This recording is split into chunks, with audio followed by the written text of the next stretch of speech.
President Trump told Ukrainian President Volodymyr Zelensky that he doesn't intend to provide long-range Tomahawk missiles to Kyiv, at least for now. Zelensky went to the White House hoping to make a case for getting more long-range weapons. But US President Trump seemed to pour cold water on Kyiv's push, instead telling him to make a deal with Russia. US media reports citing sources said that the meeting was intense. According to reports, Trump made it clear to the Ukrainian leader that his priority now is diplomacy, and he thinks providing Tomahawks could undermine it.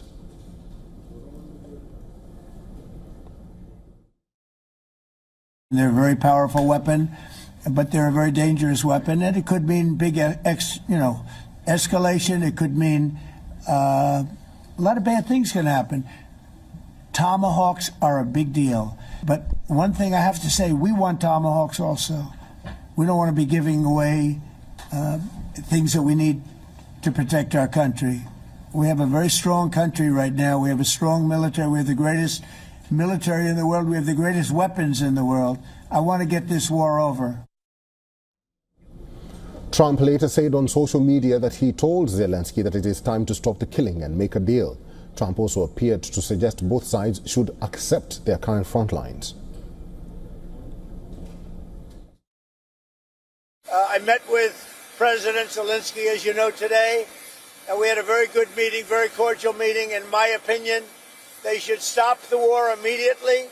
You go by the battle line wherever it is, otherwise it's too complicated. You'll never be able to figure it out. You stop at the battle line, and both sides should go home, go to their families, stop the killing, and that should be it.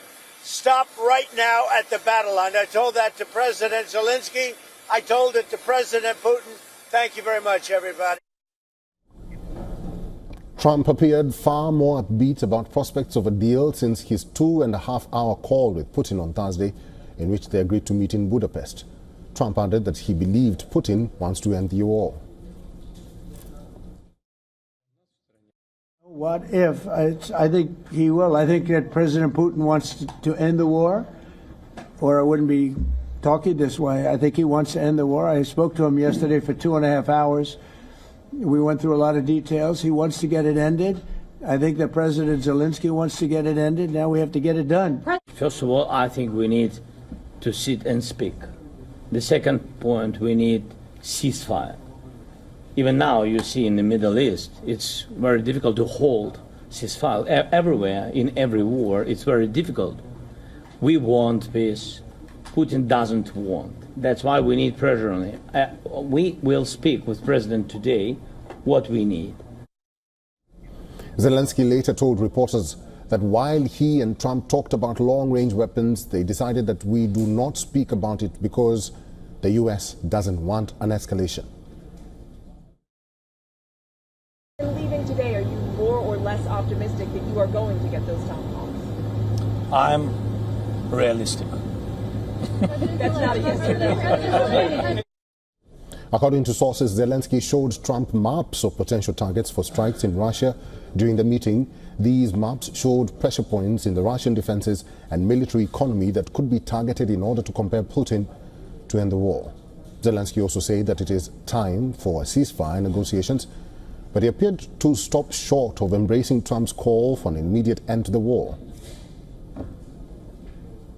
I think we have to stop where we are, and he is right. The President is right that we have to stop where we are.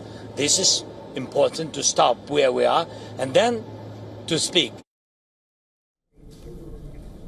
The Ukrainian president said he would be ready to swap thousands of Ukrainian drones in exchange for Tomahawks.